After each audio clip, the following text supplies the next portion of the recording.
we're now joined by our final company of the evening, and Alistair Cohen, who is the CEO of OnCare. Welcome to the show, Alistair. Thanks. Fun fact about you, apparently you've been invited to one of your customers' weddings. Yeah, we have. It's probably one of the best things that's happened to me since starting the company. You know you're doing a good thing if your customers invite you along to their wedding. It was a couple that apparently our software saved their relationship. So they had less time spent dealing with work, more time with each other, and they invited us along to their wedding. Nice to be appreciated. Yeah, definitely. Are you ready to pitch? Yeah, sure thing. Great. So hi everyone, I'm Alistair, I'm CEO of OnCare, and we are here to make care easier. So to give some background, £20 billion is spent annually on social care in the UK, so it's a huge, huge market. And with our aging population, it's only getting bigger. We're all living longer and we need more people to take care of us. But it's absolutely starved of technology. And just to give you an idea, I present to you the state of the art of care management tools that are used today. It's pieces of paper. That's what gets used. Tons of pieces of paper fly around the sector. Care workers, whenever they visit their clients, they have to report on the time they arrived, the time they leave, and what they did. And this is the main method they have to do that. And as a result, no one is getting what they need. So family members, and you'll know this if you've ever been in a care situation yourself with your own families, have no visibility over what's going on. There's some care workers that turn up, some people fill in a piece of paper. You may live half an hour down the road, or you may live in a different country, and you have no idea what's happening with your loved one's care. The care workers themselves, they don't want to do admin. They're trained to look after people. They're trained to care. So the fact that they have to do lots of paperwork is not useful. Also, a lot of care workers are not necessarily native English speakers, so asking people to do handwriting and grammar and spelling and punctuation is quite a big drain on their time when they just want to look after your loved ones. The care recipient themselves, the person receiving the care, doesn't want their care worker to go off and do a load of admin. They want some time to be looked after. And the agencies that these care workers work for are small businesses themselves. They're trying to save money, they're trying to run their business efficiently, and they can't because they have to collect in pieces of paper. They store them for 8 years. So I've been to visit care agencies that are more filing cabinet homes than care agencies because they have to keep all these pieces of paper for so long, and someone has to then read through them and try and figure out what's going on. As you can see, it's not a very efficient way to run care and deliver the best possible care that you can. And that's why we exist. We're here to help that, to fix that. So this is what we've developed. We've developed an app for care workers. What it allows them to do is to learn about their clients. They can read each other's handover notes. So you can see in the screen on the right that there's an alert was raised, so that's quite important to check on. They don't have to worry about reading each other's handwriting or spelling or punctuation. They can really clearly see what's gone on. And they have a tool that allows them to do all their reporting really quickly. They can use voice to text because it's on the smartphone now, so they can dictate their notes, and they can raise alerts and do all sorts of things. They put the phone away and get on with caring for their clients. The family members get text message updates every time a care worker arrives and leaves. So again, if they do live in a different country, we have customers whose family live as far away as Brazil, I think, when they're being looked after on the Isle of Wight, and they receive the text messages so they know exactly what's going on, who's visited, what they've done with each care visit. And then the agencies have all the tools that they need to manage the care delivery. So that's everything from the client data, the scheduling, they get the reports back live, they can follow up on actions immediately as opposed to waiting till the paper gets collected. It saves the care agencies a ton of money as well.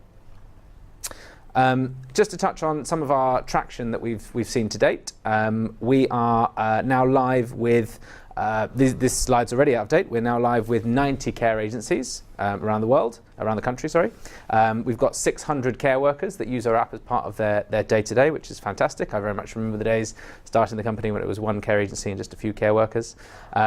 We now get over 30,000 care records every month, so that's one check-in and check-out as a care record, which is great. And then just to touch on the revenue, we've really been focusing 2018 on actually just growing our customer base, not really focusing on what we charge them. We wanted them to pay something, but we wanted to use those early customers to prove out that we had a product that people were worth, that they'd spend money on. Now in 2019.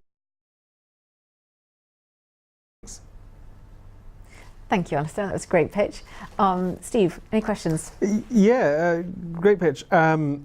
It seems so simple and overdue. Why is no one else doing it? Or if they are, what are you doing differently? So the good news is that there are some people doing it, and the even better news for us is they're doing it really badly. So there's a couple of competitors of ours, companies like Pass System and Mobizio are probably our biggest competitors. Both companies that are 5 to 10 years old, and their product shows it. So it's got clip art in there, it's complicated to use, and critically it's very expensive. So most of our agency customers, while they're still using paper, they've looked at our competitors and they've either gone, I can't afford it, or I don't understand it, or both.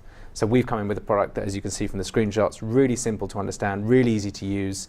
We have to design for a very non-tech savvy audience, and a lot of our care workers, ours is the first app they've ever downloaded on a smartphone sometimes, the first smartphone they've ever used. So yeah, really simple design, really easy to use, and then at a price that the agencies can clearly see a return on investment, as opposed to some of the other competitors of ours will charge upwards of several £1,000s for the first month's use before you've even bought your licenses. It's just bonkers the sorts of charge, the amounts they charge. So yeah, that's where we differ. There's been some terrible press on care homes recently. Is this something that could be put into care homes to sort of monitor as well, or? It could be put into care homes. We're focusing more on domiciliary care, so home care. But yeah, the other thing that we really want to do as a company is focus on the positive news rather than some of the negative stuff that comes out. In any sector, in any industry, you'll get bad people. That's just life. But there are so many absolute superheroes that work in the care sector. I've seen them. I've been around with them. They do a job that I could never do. It's so tough, and they do it with such grace and such joy that we really see ourselves as the kind of like the cape on the back of these people that are the superheroes, the care workers. So yeah, we could be applicable to the care homes in future, but we're not focusing there right now, so people know to come to us. And again, kind of through our branding and the bright orange and the bold lettering and the kind of slightly silly rounded fonts and the photos we use, we're really trying to be a kind of a force for good and good news in the sector where the press seems to like to focus on some of the isolated bad cases. Of course. Can I pick up? Often care is quite complex, and I think we only saw a little bit of the app, but how detailed and qualitative feedback can you go? You can go very detailed. It's another reason why we're not focusing on care homes at the moment and rather on domiciliary care, because while people are still in their own homes, they're still relatively independent. Otherwise, they wouldn't be in their own homes. So fundamentally, we're still making a huge step change just by capturing structured data of as simple as putting it into different categories. So the fact that you've got a food category and a drinks category means that you can actually start to generate insights off the back of that rather than having a big block of text that was, here's all the things I did in this visit. We also have in the app, we've got a little smiley scale. So how was the client feeling today? A lovely thing is we sometimes get the care workers turning it around to the client themselves. I'm supposed to do how you're feeling today. Do you want to just press on one of these faces here? And so getting the client actually involved in their own care and their own feedback is great. But yeah, there's lots of detail we can get to. We're not quite there as a sector yet, where there's so many problems of people turning up to the right address at the right time, people knowing what they're supposed to be doing, people reporting what they're doing. These are kind of the simple problems that we need to fix first before we get into something that's doing a lot of computer-generated thinking or analysis on how you could then change the care delivery. So yeah, we've got the basics that we've got to fix first before we get too deep. And you've got a great team and some great advisors. How did you meet them? My hiring policy is that I do a job myself, then I do it badly enough and realise how important it is that I need to hire someone to do it. And so that's been a winning strategy so far, because I've then found people that at the time we need them and I know what the job is they're supposed to be doing, and they can prove that they do a better job than me. And in most cases, actually, our team has grown sort of accidentally, that we've met people that have just reached out to us ostensibly, or that I've connected on LinkedIn with the purpose of doing some research, who then during the meeting it switched to very clearly become that they were pitching for a job at our company at a time when we were actually looking for those sorts of people. So our sales director, I met him in a pub to pick his brains on the care sector overall, and yeah, very clearly he started selling himself to me, and I was like, this is strange, hang on a minute, I think he wants to work here. And then our care coordinator, Isabella, I reached out because I was trying to do some product research on what care coordinators' lives are like and what they go through, and as she was talking to me, she mentioned, yeah, I'm at this agency right now, I don't know how happy I am there or how long I want to stay there, and so that was kind of how the conversation came along. So I suppose it's a mixture of luck and hiring policy, where you when you meet someone that you know is better at doing that job, than you snap them up. And Ange was one of those examples that we actually weren't hiring for a junior engineer, but we met her at an event. We liked her personally. She scored better on the code test than some of the senior engineers we were speaking to. And then when she said she'd been a care worker herself, that's a huge box that's ticked. And it's there's a product manager I'm speaking to at the moment I'm very excited about, because she just threw into conversation that in her spare time she visits an 83-year-old woman who's become her best friend, and she goes and sees her like every couple of weeks, and that's obviously huge to know what that life is like. So yeah, a mixture of luck and some strategy, I guess, is the short answer to that question. Can I ask what your plans look like in the future, particularly in terms of functionality and what it looks like, as the generation being cared for are more tech savvy and smartphone using, and opportunities to have more things automated? What does this look like 5-10 years down the line? Well, to touch on that side of things, it's very interesting that at the moment we've kind of mirrored the paper situation digitally. So the client themselves at the moment, and this is a short-term issue, I guess, is not really that involved with their own updates. So there is a few cases where the client has added themselves as the person who receives the text messages, the login, because they're still capable, they have the technology, they have the mental capacity, their family don't need the updates, they want to see what the care workers are writing about them. But most cases they don't. But that's, like I say, a short-term problem. That as we go, we are going to have to build more and more features for the client themselves to interact with the system, to give ratings on the care delivery, rather than the family doing it for them on their behalf.